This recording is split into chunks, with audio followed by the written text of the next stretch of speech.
Hola, buenas tardes. Son las 13:31 de martes 2 de junio, de 2026.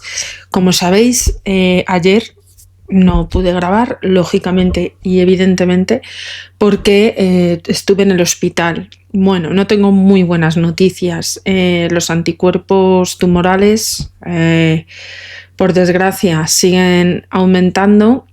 He pasado de categoría de tumor de bajo riesgo a tumor de alto riesgo, o sea, tumor intermedio de alto riesgo de recidiva. ¿Qué significa? Que estoy en estricta vigilancia y ahora mismo está descartado mi tratamiento biológico, con lo cual, a ver ahora cuando tengo que pasar la inspección médica, a ver qué pasa, porque con todo lo que tengo, que son muchas pluripatologías, tengo muy complicada mi vida diaria.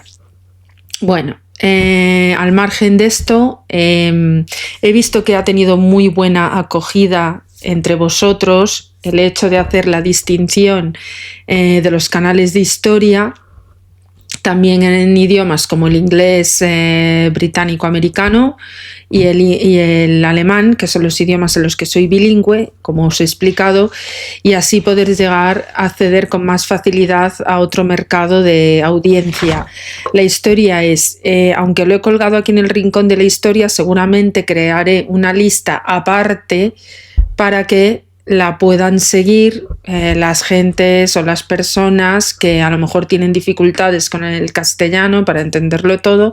Bueno, pues tener ese soporte en inglés, americano, inglés británico y en alemán, por quedar, pues como he dicho, porque hay muchos estudiantes aquí extranjeros que pudieran requerir de esa información y poder por lo menos hacérsela accesible sin que tengan que estar leyendo subtítulos continuamente.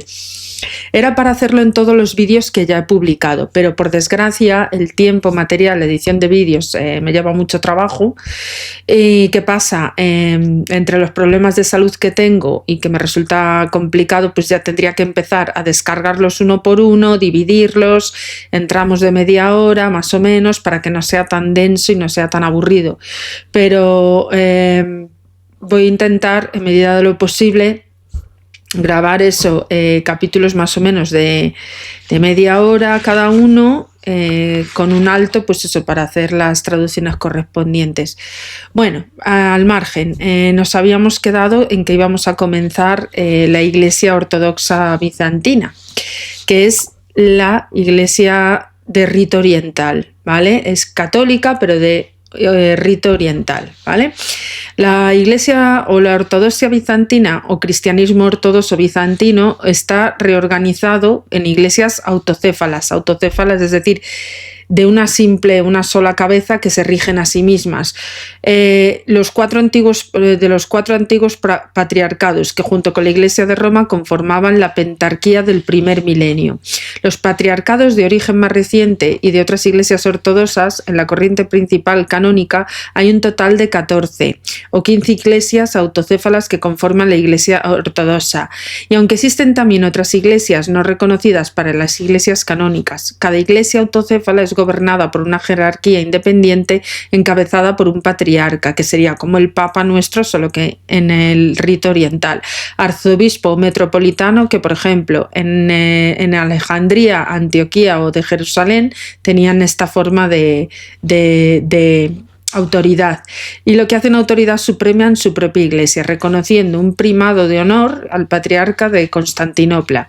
En las iglesias autocéfalas tienen a su vez algunas iglesias con un estatus autónomo, que quiere decir que gozan de mayor autonomía que las simples eparquías, ¿vale? Si retrocedemos a los primeros capítulos de la Iglesia Católica, podéis ver que hablábamos de estas eparquías, ¿vale? Muchas de estas jurisdicciones corresponden a los territorios de uno o más estados modernos.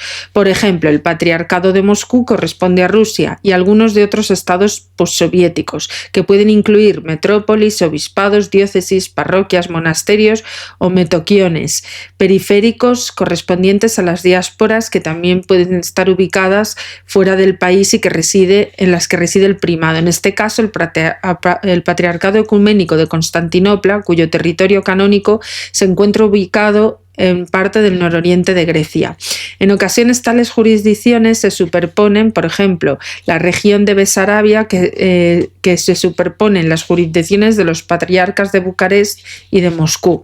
La expansión del cristianismo comenzó con el área oriental de la cuenca del Mediterráneo, dentro de lo que era la cultura griega, dando lugar al desarrollo de la ortodoxia bizantina. El cristianismo ortodoxo, que incluye la ortodoxia bizantina y ortodoxia oriental, es una de las tres ramas principales del cristianismo, junto que con el catolicismo y el protestantismo. Estaría el catolicismo, el protestantismo y la ortodoxia, ¿vale? Esas serían las tres formas de la iglesia cristiana, ¿vale? Las comunidades ortodoxas bizantinas comparten conocimientos, enseñanzas y oficios de gran similitud y fuerte sentido de identificarse como partes de una sola iglesia. El transcurso del año para todo el cristiano ortodoxo se ve marcado a través del calendario litúrgico de la iglesia de la cual depende. Los cristianos ortodoxos creen en el Espíritu Santo, procedente únicamente de Dios Padre, y no del Padre y del Hijo, ¿vale? De esta Trinidad, ¿vale? Vamos a hablar precisamente de la cuestión teológica de la Trinidad. Los cristianos ortodoxos creen en la Santísima Trinidad, tres personas distintas y divinas, hipóstasis, sin que haya una superposición ni modalidad entre ellas, y cada una de las cuales tiene una esencia divina, ousia, del griego ousia, que no creada, inmaterial y eterna. Estas tres personas se distinguen típicamente. Esto es muy importante porque a mí siempre me ha costado entenderlo, la relación entre ellas. El Padre es eterno, no engendrado y no procede de nadie. El Hijo es eterno y engendrado del Padre, y el Espíritu Santo es eterno y procede del Padre. La doctrina ortodoxa sobre la Santísima Trinidad está resumida en el credo niceno. Los cristianos ortodoxos tienen una concepción monoteísta de Dios. Dios es uno solo, ¿vale? Que es a la vez trascendente, totalmente independiente y separado del universo material, y es inmanente, involucrado en el universo material. A la hora de distinguir la relación entre Dios y su creación, la teología ortodoxa hace una distinción entre esa esencia eterna de Dios, que es totalmente trascendente, y sus energías no creadas, que son la manera en que se extiende hacia la humanidad. Dios es trascendente y el Dios que toca a la humanidad son el mismo, es decir, que es un mismo Dios para todos, ¿vale? En cambio nosotros, es verdad, tenemos, como hemos dicho, eso, el Espíritu, Dios y el Hijo, ¿vale? Eso. Como hemos dicho, estas energías no son algo que proceda de Dios o que Dios lo produzca, sino que son Dios mismo, distintas pero inseparables de ser del interior de Dios. En este punto de vista a menudo se recibe el nombre de palamismo. Al entender la Santísima Trinidad como un solo Dios en tres personas, no se debe enfatizar más de tres personas que él un solo Dios y viceversa. Si bien las tres personas son distintas, están unidas en una sola esencia divina, y su unidad se expresa en la comunidad y acción de forma tan completa que no pueden considerarse por separado. Por ejemplo, la salvación que brinda la humanidad es una actividad llevada a cabo común. Cristo se hizo hombre por la voluntad del Padre y por la cooperación del Espíritu Santo. Cristo envía al Espíritu Santo que procede del Padre, y el Espíritu Santo forma a Cristo que son en nuestros corazones, y así Dios Padre es glorificado. Tal comunión de esencia es indivisible. La terminología trinitaria, esencia, hipóstasis, es una filosóficamente para responder a las ideas de los herejes y para ubicar los términos en donde se separan el error y la verdad.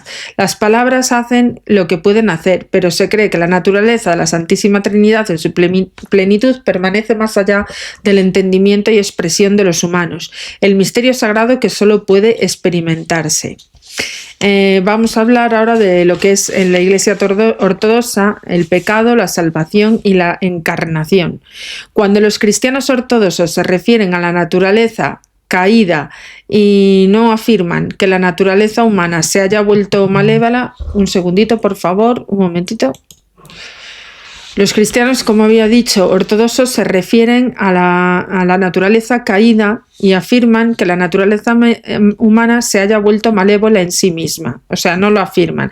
La naturaleza humana todavía está hecha a la imagen de Dios. Los humanos siguen siendo creación de Dios. Dios nunca ha creado nada malo, pero la naturaleza caída permanece abierta a malas intenciones y actos. Se dice a veces que entre los ortodoxos que las personas están inclinadas al pecado, es decir, las personas le resultan atractivas algunas cosas pecaminosas. Es la naturaleza de la tentación, el hacer que las cosas pecaminosas parezcan más atractivas, y es naturaleza caída de los seres humanos la que busca o sucumbe a esta tal atracción. Los cristianos ortodoxos rechazan la oposición agustiniana, según la cual los descendientes de Adán y Eva son en realidad culpables del pecado original de sus antepasados. Así pues, desde la caída del hombre ha sido el dilema de la humanidad, que ningún ser humano pueda restaurar su naturaleza a la unión con la gracia de Dios. Fue necesario que Dios efectuara otro cambio en la naturaleza humana. Según los ortodoxos, Jesucristo fue a la vez Dios y hombre absoluta y completamente, teniendo dos naturalezas de manera indivisible. Engendrado eternamente del Padre, de su divinidad, nació en su humanidad de una mujer, María, que, con sentimiento de esta, o por descendencia del Espíritu Santo, vivió en la tierra en el tiempo de la historia como hombre, y como tal murió también, y fue al lugar de los muertos, que es el Hades. Pero tanto era Dios que ni la muerte ni el Hades pudieron contenerlo, y resucitó en su humanidad por el poder del Espíritu Santo, destruyendo así el poder de Hades y de la muerte misma, es decir, que era superior a la muerte. A través de la destrucción del poder de Hades, para mantener a la humanidad como rehén en manos de Cristo, se hizo efectivo el camino de la salvación para todos los justos que habían muerto desde el principio de los tiempos, salvando a muchos, entre ellos Adán y Eva, y que son recordados en la Iglesia como santos. En cuanto a la resurrección de Cristo, la Iglesia ortodoxa entiende la muerte y resurrección de Jesús como hechos históricos reales, tal como los descritos en los Evangelios del Nuevo Testamento. En cuanto a la vida cristiana, la enseñanza de la Iglesia es que los cristianos ortodoxos a través del bautismo entran en una nueva vida de salvación, a través del arrepentimiento, cuyo propósito es compartir la vida de Dios a través de la obra del Espíritu Santo. La vida cristiana ortodoxa es una peregrinación espiritual en la que cada persona, por medio de la imitación de Cristo y el esicasmo, cultiva la práctica de la oración incesante. Cada vida ocurre dentro de la vida de la Iglesia como un miembro del cuerpo de Cristo. Es entonces a través del fuego y el amor de Dios en la acción del Espíritu Santo que cada miembro hace más santo, más plenamente unido a Cristo, empezando la vida y continuando en la venidera. La Iglesia enseña que todas las personas al nacer a imagen de Dios están llamadas a la teosis, que es la relación de la imagen y semejanza de Dios. Dios el Creador, teniendo divinidad por naturaleza, ofrece a cada persona la participación en la divinidad de aceptar cooperativamente con el don de su gracia. La Iglesia ortodoxa, al entenderse a sí misma como el cuerpo de Cristo y al entender la manera similar de la vida cristiana, lleva a la unificación de Cristo de todos los miembros de su cuerpo, considerada que la Iglesia abarca a todos los miembros de Cristo, aquellos que viven en la tierra actualmente y también aquellos a través de los siglos han pasado a la vida celestial. La Iglesia incluye a los santos cristianos de todos los tiempos y también jueces, profetas y justos judíos del primer pacto, Adán y Eva, incluso ángeles y huestes celestiales. En los ritos ortodoxos, los miembros terrenales junto con los miembros celestiales adoran a Dios como una sola comunidad de Cristo. Es una unión que trasciende con el tiempo y el espacio y que une el cielo y la tierra. Esta unidad de la Iglesia es llamada la comunión de los santos. Es muy curioso todo esto porque yo, según lo estoy leyendo, me doy cuenta que, jolín, es que tiene mucho de parecer algo mitológico, como un cuento, y no lo digo en plan para que me puedan atacar de anticristiana, no, de atea y estas cosas. No, yo soy creyente, pero es que es como te lo cuentan, como si fuera realmente un cuento. Es que si tuviéramos que demostrar todo esto, No sé qué vestigios hay de demostración de todo esto, pero es cierto que está tan arraigada esta cultura, tanto la católica como la ortodoxa, cualquier religión cristiana, que es difícil sopesar si realmente esto fue cierto o es cierto. A mí lo que más me causa, no sé, curiosidad es el entorno celestial, o sea, los ángeles y todo eso. Es que es muy curioso. Y a mí me llama mucho debate. Yo no sé qué pensáis vosotros. Bueno, darme un segundito. Bueno, en cuanto a la Virgen María y otros santos, la Iglesia Ortodoxa, perdonad, pero es que he tenido que interrumpir porque no dejaban de llamarme otra vez. O sea, yo no sé, tengo el Truecaller para llamadas spam, pero sigo recibiendo llamadas. En fin, bueno, he desconectado el teléfono y así estaremos todos más tranquilos. Decía que ahora vamos a hablar de lo que es para los ortodoxos la Virgen María y otros santos. La Iglesia Ortodoxa cree que la muerte y la separación del cuerpo y del alma no son naturales, resultado de la caída del hombre. También sostienen que la congregación de la Iglesia comprende tanto a los vivos como a los muertos. Todas las personas que se encuentran actualmente en el cielo son consideradas santas, sean o no conocidos sus nombres. No obstante, hay santos distinguidos a quienes Dios ha revelado como ejemplos especialmente buenos. Cuando un santo es revelado y en sus últimas reconocido por gran parte de la Iglesia, se celebra un rito de reconocimiento oficial, que le llaman glorificación. Esto no hace santa a la persona, simplemente reconoce el hecho y se lo anuncia al resto de la Iglesia. Se prescribe un día para la celebración del santo y lo componen himnos y crean iconos. Numerosos santos son celebrados cada día del año. Son venerados, es decir, que se les muestra gran respeto y amor. Pero no son adorados porque la adoración se debe solo a Dios. Esta creencia también la comparten las iglesias católicas y ortodoxas orientales. Al mostrar a los santos este amor y solicitar sus oraciones, los ortodoxos manifiestan su creencia de que los santos ayudan de esta forma en el proceso de salvación de las demás personas. El lugar preeminente entre los santos lo ocupa la Virgen María, comúnmente conocida como Teotokos o Bogorodista, Madre de Dios. En la teología ortodoxa oriental, la Madre de Dios es el cumplimiento de los arquetipos del Antiguo Testamento revelados en el Arca de la Alianza. En tanto, llevó en su interior a la nueva alianza en la persona de Cristo, y la zarza ardiente que se le apareció a Moisés, que simboliza a la Madre de Dios llevando a Dios en su ser sin ser consumida. Los ortodoxos creen que Cristo desde el momento de su concepción fue plenamente Dios y plenamente humano. María es por lo tanto llamada Teotokos o Bogorodista, como la afirmación de la divinidad de aquel a quien dio a luz. Se cree asimismo que su virginidad no se vio comprometida al concebir a Dios encarnado, que no sufrió daños y permaneció virgen para siempre. Las referencias bíblicas a hermanos, entre comillas, de Cristo son interpretadas como referencias a parientes, en tanto a la palabra hermano, que es usada en múltiples maneras, como ocurre en el término padre. Debido a su lugar único en la historia de la salvación, María es venerada por encima de todos los demás santos y especialmente venerada por gran parte por lo que es la obra de Dios que realizó a través suyo. La Iglesia Ortodoxa considera que los cuerpos de todos los santos son santos a su vez, en virtud de su participación de los santos misterios, especialmente el de la comunión del Santo Cuerpo y la sangre de Cristo, y por la morada del Espíritu Santo dentro de la Iglesia. En efecto, el hecho de que las personas y cosas físicas puedan santificarse es una piedra angular de la doctrina de la encarnación, manifestada directamente también por Dios en épocas del Antiguo Testamento, al morar en el Arca de la Alianza. De esta manera, objetos físicos relacionados con los santos también son considerados santos por medio de su participación entre las obras terrenales de tales santos. De acuerdo con la doctrina y la contradicción de la Iglesia, Dios mismo da testimonio de tal santidad a las reliquias de los santos a través de muchos milagros vinculados a ellas, que tanto han reportado a lo largo de la historia desde los tiempos bíblicos, incluyendo con frecuencia la sanación de enfermedades y heridas. En cuanto a la escatología, Los cristianos ortodoxos creen que al morir una persona, su alma se separa temporalmente del cuerpo. Si bien puede permanecer por un corto periodo en la tierra, es finalmente escoltada bien al paraíso, al seno de Abraham, o bien a la oscuridad de Hades tras el juicio temporal.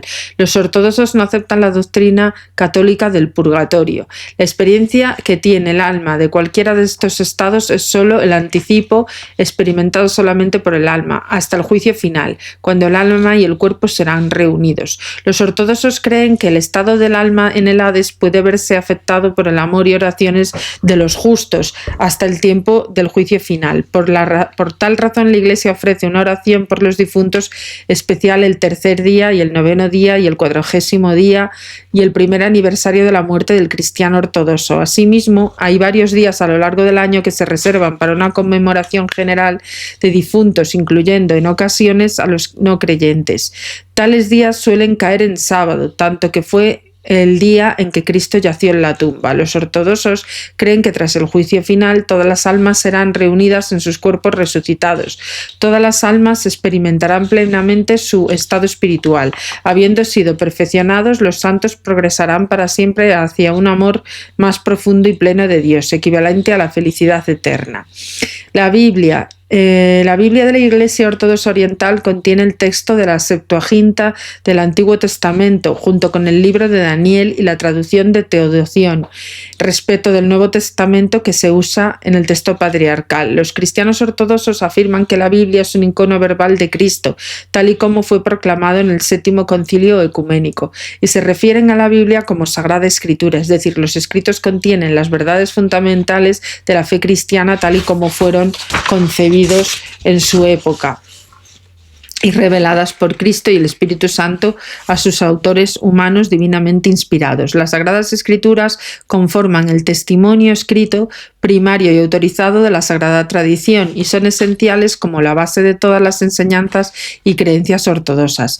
Una vez establecidas como Sagradas Escrituras, nunca ha habido duda alguna al respecto de la Iglesia Ortodoxa que considerase la lista entera de libros como venerables, beneficiosos para la lectura y el estudio. Si bien informalmente algunos libros son tenidos en mayor estima que otros, estando los 4 evangelios por encima de todos los demás. De los subgrupos que son lo suficientemente significativos para ser nombrados está la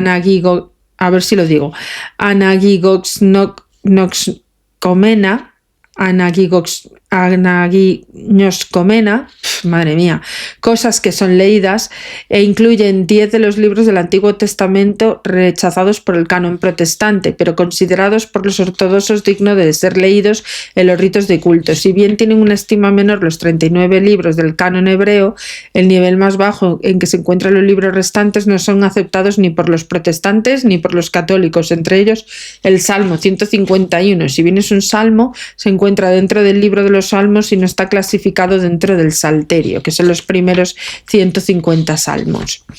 En un sentido muy estricto, no es completamente ortodoxo llamar a las Sagradas Escrituras palabra de Dios. El título es reservado en la Iglesia Ortodoxa para Cristo, tal y como respaldan las Escrituras mismas. Más explícitamente, en el primer capítulo, en el Evangelio de San Juan, la palabra de Dios no es vacía, como las palabras humanas. Dijo Dios, haya luz y hubo luz.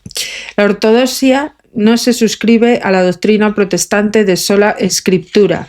Es la Iglesia la que ha definido lo que cuenta como escrituras. Es también ella la que interpreta cuál es su significado. Cristo prometió, cuando venga Él, el Espíritu de la verdad os guiará hasta la verdad completa.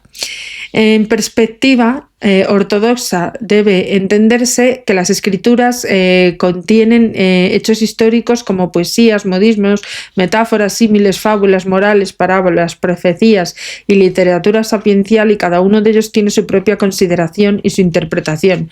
Si bien está divinamente inspirado, el texto consta todavía de la palabra, de la verdad y además efectivamente, o sea, de la palabra como fue dicho, en lenguas humanas y además dispuestas de formas que son humanamente reconocibles. La Iglesia Ortodoxa Oriental no se opone al estudio honesto, crítico e histórico de la Biblia. La Santa Tradición y el consenso patrístico. Abro comillas, aquella fe que ha sido creída en todas partes, siempre y por todos, cierro comillas, la fe enseñada por Jesús a sus apóstoles, avivada por el Espíritu Santo en Pentecostés y transmitida a las generaciones futuras sin añadiduras ni sustracciones, es conocida como la Sagrada Tradición. La Sagrada Tradición no cambia en la Iglesia Ortodoxa, en tanto abarca aquellas cosas que no cambian: la naturaleza de Dios, única en la Trinidad, Padre, Hijo y Espíritu Santo, la historia de las interacciones de Dios con sus pueblos, la ley como fue dada a los israelitas, toda la enseñanza de Cristo como fue dada a los discípulos y judíos y como aparecen en las Escrituras, incluyendo sus parábolas, profecías, milagros y sus ejemplos mismos a la humanidad en su extrema humildad. Abarca también el culto a la Iglesia, que surgió del culto en la sinagoga y el templo, que fue extendido por Cristo en la última cena, así como la relación entre Dios y su pueblo, que es expresada en ese culto, y también evidencia entre Cristo y sus discípulos, que además incluye la autoridad que Cristo confirió a sus discípulos al hacerlos apóstoles. La Sagrada Tradición es firme, inflexible e incluso no es rígida ni legalista. En cambio, vive y respira dentro de la Iglesia. Por ejemplo, el Nuevo Testamento, que fue escrito en su totalidad por la Iglesia primitiva, principalmente a los apóstoles, la Biblia entera fue aceptada como Sagradas Escrituras a través de la Sagrada Tradición practicada dentro de la Iglesia primitiva. Su escritura y su aceptación requirió 5 siglos, momento para el cual las Sagradas Escrituras mismas en su totalidad se habían hecho parte de la Sagrada Tradición. No obstante, la Sagrada Tradición no cambió porque aquella fe que había sido creída en todas partes, siempre y por todos, se mantuvo constante y sin añadiduras ni sustracciones. El desarrollo histórico de la divina liturgia y otros ritos de culto y prácticas devocionales de la Iglesia brindan un ejemplo similar de extensión, de crecimiento y sin cambios. Además de estos, la Sagrada Tradición incluye las definiciones doctrinales de las declaraciones de fe de los 7 concilios ecuménicos, entre ellos el credo niceno-constantinopolitano y algunos concilios locales posteriores escritos patrísticos de derecho canónico e iconos. Todas las partes de la tradición sagrada consideran de igual importancia. Algunas, principalmente las Sagradas Escrituras, ciertos aspectos de culto, especialmente la de la divina liturgia, las doctrinas de los concilios ecuménicos, el credo niceno-constantinopolitano, que poseen autoridad verificada y que perdura para siempre de manera irrevocable. Con todo esto, y al respecto de los concilios locales escritos y patrísticos, la Iglesia aplica un juicio selectivo. Algunos concilios y autores han caído ocasionalmente en error y algunos se contradicen entre sí. En otros casos, las opiniones difieren, no existe consenso y las personas son libres de elegir. No obstante, con el acuerdo entre los padres de la Iglesia, la autoridad de interpretación crece y el consenso patrístico completo es muy fuerte. En el caso del derecho canónico, que tiende a ser muy riguroso, muy estricto, especialmente con el clero, tampoco se aplica una validez inalterable, en tanto los cánones tratan de vivir en la tierra, donde las condiciones son siempre cambiantes y en cada caso está sujeto a una variación casi infinita respecto de la siguiente. Por tradición, la Iglesia Ortodoxa, a la hora de lidiar con asuntos que son más grandes de lo que un solo obispo puede resolver, celebra un consejo local. Los obispos y las personas pueden asistir y se reúnen, como San Pablo exhortó a los corintios a hacer, y a buscar la mente de la Iglesia. Las declaraciones o edictos de un consejo reflejan su consenso. Un concilio ecuménico solo se convoca para asuntos de importancia, dificultad o generalización de que los concilios más pequeños son insuficientes para abordarlos.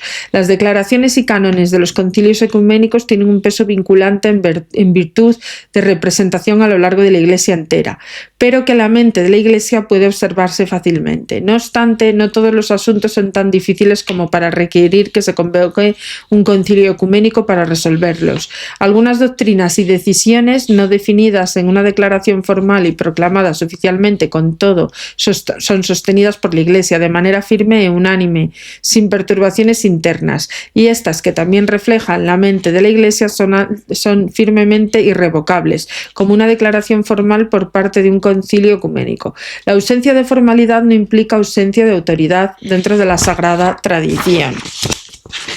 En cuanto a la expansión territorial de la integridad doctrinal, a medida que la Iglesia aumentó el tamaño a lo largo de los siglos, la dinámica logística de operar entidades tan grandes cambió.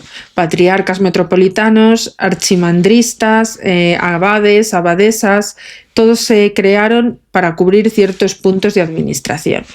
Y bueno, lo voy a dejar por el momento aquí, por el día de hoy. Mañana hablaremos de la liturgia, del calendario, los ritos religiosos, las tradiciones, los iconos y los símbolos. Esto es muy importante en la época de la Edad Media, sobre todo en la expansión del Imperio Bizantino, porque hubo una lucha que llamaban iconoclastas, que querían destruir las imágenes de las iglesias porque no representaban lo que era verdaderamente una fe, que consideraban que a lo mejor, pues eso, tener imágenes de Dios era, digamos que una pérdida de, ¿cómo le llaman a esto? Sería como una especie de blasfemia, tener imágenes de Dios.